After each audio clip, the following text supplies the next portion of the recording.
जगत भैया का जीवन जो है ना बिना कंट्रोवर्सी के नहीं चल सकता है। या तो यूं कहिए कि जगत भैया के व्यू हो चुके हैं डाउन, जिसकी वजह से भैया करने लगे हैं कंट्रोवर्सी। अभी शादी खत्म भी नहीं हुई कि साला कंट्रोवर्सी स्टार्ट हो गया। पता नहीं ये स्क्रिप्ट कौन लिखा था।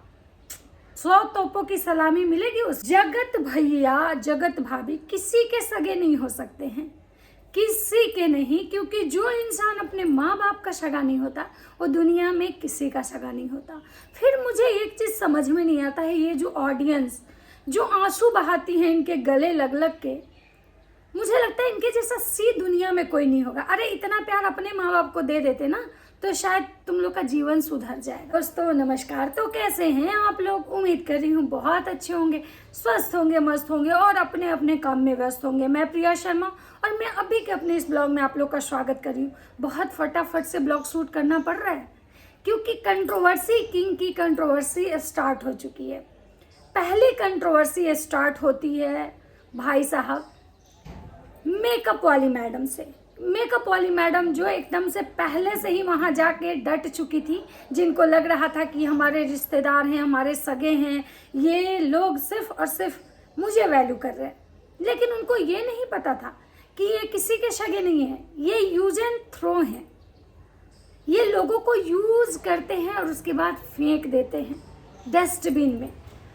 मैडम कैसे आप सोच ली कि आपके लिए लॉयल रहेंगे, आप इनके लिए कुछ भी कर दो, कितना भी इनका कर दो, ये आपके लिए लॉयल नहीं हो सकते हैं। जब जगत दीदी के ये सगे नहीं हुए, जिनके साथ इन्होंने अफेयर स्टार्ट किया, प्यार मोहब्बत की बातें की, कस्में जब खाई जाती हैं तो एक तरफ से नहीं खाई जाती हैं, दोनों तरफ से खाई जाती हैं। जब कोई किसी से रिश्ते में आता है, प्यार में होता है, अफेयर करता है तो दो लोग मिलके करते हैं, ये सबको पता है। तो फिर वो मैडम, मेकअप वाली मैडम कैसे सोच ली कि ये हमारे सगे हो जाएंगे? 4 दिन पहले से रिश्तेदार की तरह आके घर में डट चुकी थी वो मेकअप वाली मैडम और अपना रील्स बना रही थी, नाच रही थी, खुशी मना रही थी। लेकिन इनको ये नहीं पता था कि ये तब तक लोगों को वैल्यू करते हैं जब तक कि इनके पास सेकंड ऑप्शन नहीं होता है। जगत भैया तब तक अपनी बीवी को वैल्यू नहीं कर रहे थे, इज्जत नहीं दे रहे थे, जब तक कि दीदी उनके पिछवाड़े पे लात नहीं मारी थी।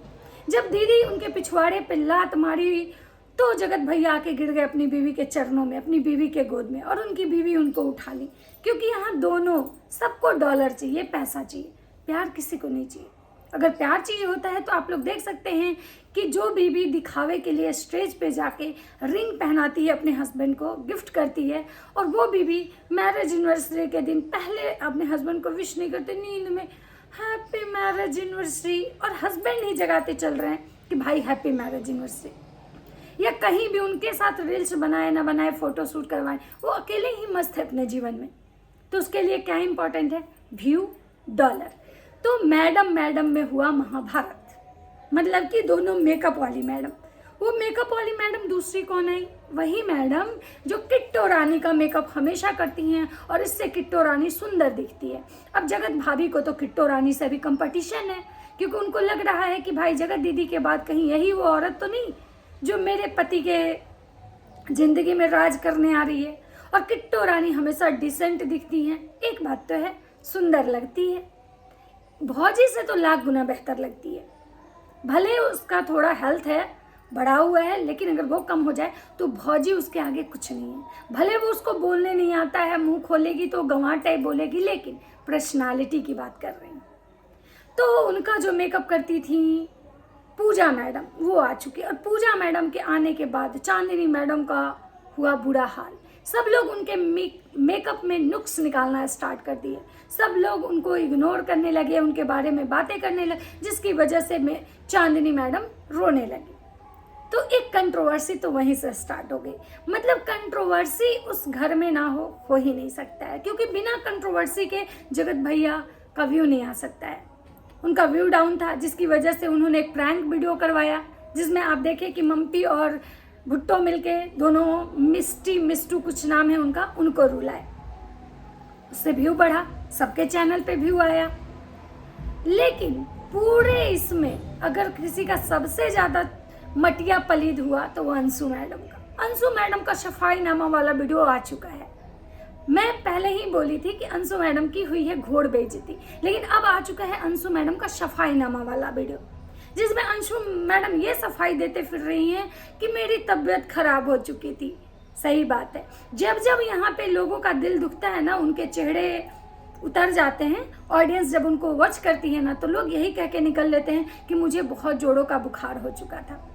अगर अंशु मैडम को बुखार हो चुका था जोड़ों का, तो वो मेडिसिन खा कर रेस्ट कर सकती थी, लेकिन वो तो हर जगह बिल्ले की तरह टहल रही थी, हर किसी के पीछे जा रही थी, लेकिन उनको लोग भाव नहीं दे रहा था। ऑडियंस के बहुत सारे कमेंट्स आ रहे हैं अप्सरा आंटी के वीडियो पे कि आंटी जी अंशु को इग्नोर मत कीजिए, अंशु का ध्यान दीजिए, अंशु का ख्याल रखिए।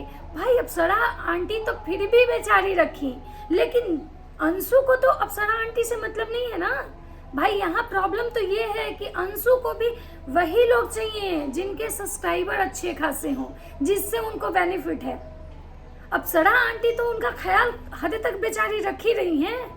अंशु को आप एक वॉच किए होंगे कि नकचुआना भैया का वीडियो मतलब केक कटा है एनिवर्सरी का। लीपा पोती तो करने ये लोग को बहुत आता है, नकचुआना भैया का ये लोग एनिवर्सरी खराब किए थे, तो यहाँ अपने साथ ही उनका भी केक कट करवा दिए ताकि ऑडियंस को ये लगे कि बहुत महान काम ये किए, और नकचुआना भैया भी खुश हो जाएंगे। और वो सच में खुश हो गए, क्योंकि उनको भी पता है मिल के रहना है, नहीं तो डॉलर नहीं आएगा। तो नकचुआना भैया खुशी खुशी केक काटते हैं और सबको केक खिलाते हैं, अंशु मैडम को भी खिलाते हैं, लेकिन अंशु मैडम उनके हाथ से केक खाना नहीं चाहती हैं, उनको इग्नोर करती हैं, क्योंकि अंशु मैडम का जो टोटल ध्यान था ना, वो भैया भाभी पे टिका हुआ था, सेलिब्रिटी वाले भैया भाभी, कि वो मुझे कॉल करेंगे, वो मुझे बुलाएंगे, वो मुझे इम्पोर्टेंस देंगे, जो कि ऐसा कुछ नहीं हुआ। और मैडम इधर उधर बिल्ले की तरह भटकते रहीं और मैडम को कोई भाव नहीं मिला। अप्सरा आंटी तो बेचारी क्या करती, उनको तो सब्सक्राइबर से भी मिलना था, वो लड़के की माँ थी, उनको तो सब कुछ देखना था ना भाई। तो जितना टाइम मिल रहा था दे ही रही थी, उससे ज़्यादा वो क्या करती, उससे ज़्यादा तो वो नहीं कर सकती थी, लेकिन फिर भी हद तक की। ठीक है, अपनी बेटी की तरह तो कोई नहीं करेगा। क्या ये बात अंशु मैडम को नहीं पता है क्या कि वो अपनी बेटी की तरह उनको नहीं करेंगी?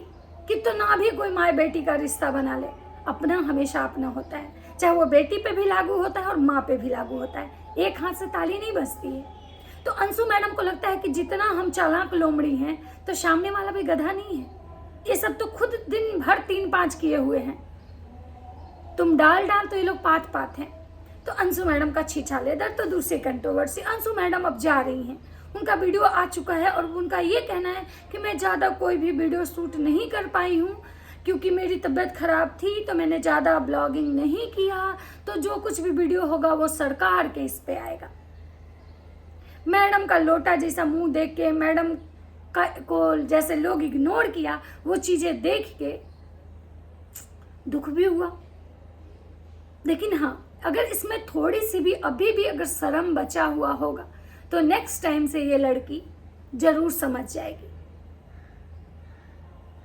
कि तुमको क्या लगता है कि तुम जैसे खुद को भोला दिखाती हो, सिंपैथी कार्ड खेलती हो, तो वो ये लोग तो उसमें मास्टर हैं, PhD किए हुए हैं, तुम अभी उसके स्टूडेंट हो, तो तुम इनसे आगे कैसे निकल जाती? तो इसलिए ये लोग तुमको तुम्हारी औकात दिखाए बुला के। पूजा नहीं आई, अच्छा की, नहीं तो उसके साथ भी ऐसा होता, बिल्कुल गलत। अगर ये कोई भी कमेंट कर रहा है कि पूजा नहीं आई, नहीं तो उसके साथ भी ऐसा होता, बिल्कुल गलत। पूजा आती तो उसको VIP ट्रीटमेंट मिलता, और शायद पूजा को जब VIP ट्रीटमेंट मिलता तो शायद उसमें अंशु मैडम को भी, भले दिखावे के लिए ही, लेकिन मिल जाता, थोड़ा बहुत उनको भी सिंपैथी दिखाई जाती, थोड़ा बहुत उनको भी वैल्यू किया जाता। लेकिन पूजा नहीं आई है ना, इसलिए अंशु मैडम को फुल टू इग्नोर किया गया, क्योंकि पूजा के साथ अंशु मैडम का कंट्रोवर्सी हुआ था, आप लोग शायद भूल गए। पूजा माफ नहीं की है, क्योंकि यहाँ एक से एक बढ़ के नागिन है, यहाँ एक नागिन नहीं है, यहाँ एक से एक बढ़ के नागिन है। कोई कोबरा है, कोई उससे भी एनाकोंडा है, कोई उस मतलब हर किस्म के लेवल के नागिन है जहरीले यहाँ पे। तो अंशु मैडम का हुआ दूसरा कंट्रोवर्सी। तीसरा कंट्रोवर्सी देखने के लिए मिला क्रिस्टी मायूस जी का। जी हाँ, क्रिस्टी मायूस जी भले नाच लें, चिल्ला लें, चीख लें, लेकिन इस बार उनको भी पता समझ में आ रहा था कि मेरा क्या औकात बचा है यहाँ पे, मेरी क्या लिमिटेशन है, मुझे क्या करना चाहिए, क्या मेरा दायरा है। भले ही वो प्रेशर में आ गई थी, क्योंकि जगत भैया बोले थे कि भाई अगर जो नहीं आएगा उससे मेरा रिश्ता खत्म। ये सोच के प्रेशर में बहुत लोग आए, लेकिन मतलब कि ये हुआ कि भाई साहब, ये क्रिस्टी मायूस जी को भी पता था कि भाई मेरा लिमिटेशन कहाँ तक है। सब लोग जगत भैया के घर में थे, मतलब उनके रूम में हमेशा ब्राइड के साथ, ब्राइड ही कह सकते हैं भाई, जोड़ा तो ब्राइड वाला था, ब्राइड के साथ, चाहे वो मतलब भिट्टो जी हों, उनके हस्बैंड हो, या फिर मम्पी हो, राहुल हो, या जो कोई भी, मतलब यूनिवर्सल जीजा जी, सब लोग। अब बाकी तो खैर घर के ही मेंबर थे, लेकिन क्रिस्टी मायूस जी जो थी उनका हमेशा एक लिमिटेशन होता था। वो आती थी भले ही, मतलब, लेकिन उसके बाद उनकी जगह एक होटल में थी, वो और गांव की शांति। और क्रिस्टी मायूस जी ब्लॉगिंग नहीं कर रही थी, जैसा कि शांति बताई। अब पता नहीं, अब घर जाने के बाद उनके वीडियो आते हैं या नहीं आते तो बाद में पता चलेगा। लेकिन गांव की शांति बताई कि भाई सृष्टि दीदी को आप मेरे ही इसमें देख सकते हैं, क्योंकि वो ब्लॉग शूट नहीं कर रही हैं। पता नहीं क्या रीजन है, आपको नहीं पता है, सबको पता है, सारा लोग जानते हैं कि वो ब्लॉगिंग क्यों नहीं कर रही हैं, क्योंकि जगत भैया का इंस्ट्रक्शन था। जगत भैया पिछले कंट्रोवर्सी में बात बोले थे कि लोग मेरे यहाँ आता है और हमसे पहले ही मेरी इवेंट्स का फोटो अपने चैनल पे डाल के व्यू कमा लेता है, नेम फेम कमा लेता है। तो इस डर से वो ब्लॉगिंग नहीं कर रही थी। और अगर की भी होंगी तो शायद 10 दिन बाद अपनी वीडियो डालें, 2 दिन बाद डालें, 4 दिन बाद डालें, क्योंकि यूट्यूबर है, बिना ब्लॉगिंग के तो नहीं रही होंगी। और एक चीज गजब का देखने के लिए मिला, पहली बार आप ऐसे जीवन में शादी देखे होंगे, शायद ये यूट्यूब की शादी है, क्योंकि नॉर्मल शादी में ऐसा नहीं होता है। ये यूट्यूब की शादी है, जहाँ पे माँ बाप को भी परमिशन नहीं है, माँ को भी परमिशन नहीं है कि आप अपने बेटे बहू का कोई भी वीडियो, मतलब शादी का, आप पहले अपने चैनल पे डाल सकते हैं। हर किसी को इंस्ट्रक्शन है कि कोई भी वीडियो पहले अपलोड नहीं करेगा जब तक कि जगत भैया का वीडियो नहीं आ जाएगा। शायद आप लोग भी जीवन में पहली शादी ऐसे देखे होंगे। ये है यूट्यूब का प्यार, ये है यूट्यूब की शादी, जहाँ पे लोग ऑन कैमरा कुछ और होते हैं, ऑफ कैमरा कुछ और होते हैं। वैसे मैं ज़्यादा तो नहीं देख पाई हूँ, लेकिन मैंने कहीं एक छोटा सा क्लिप देखा है, अभी पूरा तो नहीं बता सकती हूँ, कि क्रिस्टी मायूस जी शायद अपने घर पहुँच चुके हैं। और एक चीज़ और, मैं ये चीज़ तो ज़रूर कहूँगी कि भाई मैंने एक क्लिप में और देखा था, कोई ग्रोवर जी हैं जो बहुत बड़ी नारी शक्ति की मतलब महिला मोर्चा लेके चलती हैं। उनका एक क्लिप मैंने देखा था कल दिन का, जब ढोल ताशे पे वो डांस कर रही थी तब का। लेकिन कल रात की शादी में अभी तक वो मुझे दिखी नहीं। अगर मुझे दिखेंगी, उनका भी कोई इम्पोर्टेंस मुझे दिखेगा तो मैं आप लोग को ज़रूर बताऊँगी। फिलहाल तो मुझे वो दिखी नहीं, और पता नहीं आई थी, आके निकल गई, या फिर अभी हैं शादी में। जो कुछ भी होगा, अब कंट्रोवर्सी स्टार्ट हो चुका है, आप लोग को मतलब ज़्यादा इंतज़ार नहीं करना पड़ेगा। अब धीरे धीरे सारे लोगों का कंट्रोवर्सी वीडियो आना स्टार्ट हो चुका है। शादी खत्म हुई, ढोल नगाड़े सब बज चुके हैं, अब शंखनाद होगा, शंख बिगुल फुकाएगा, महाभारत होगा। तो आप लोग उसके लिए भी तैयार रहिए। और बाकी जिसका छीछा लेदर हुआ वो अपना अपना छीछा लेदर मनाए। और अंशु मैडम भी जाने वाली हैं, देखिए अब कौन जाता है, शादी हो चुकी है खत्म। तो चलिए इस वीडियो को यहीं पे ख़त्म करते हैं, मिलते हैं नेक्स्ट वीडियो में। वीडियो अच्छा लगे तो लाइक कीजिएगा, कमेंट कीजिए, चैनल पे नए हैं तो